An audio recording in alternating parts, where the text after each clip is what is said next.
Okay, I figured I'd throw together this quick little video to show the problem I'm having with this radio almost every other day. Doesn't matter what I do on the screen, nothing changes. Okay? Doesn't matter what I pick. And then another problem is there's no way to turn this radio off. It doesn't matter how long I hold this button down, it will stay on forever. Now, I have tried to read some things online and people are saying to hold down the power button for 5 seconds and it'll turn off. This radio just flat out does not turn off. There is no way to reset it. The only way to get it to go back to normal is to turn the car off, let it sit for a couple seconds, and then turn it back on.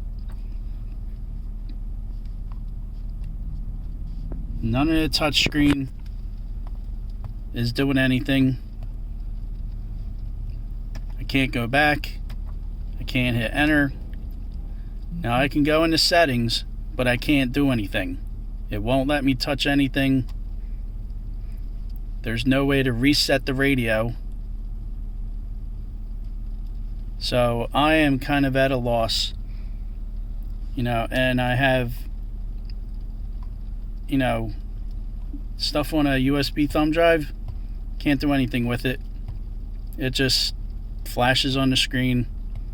Doesn't do anything. Alright. Guess I have to go back to the dealership again.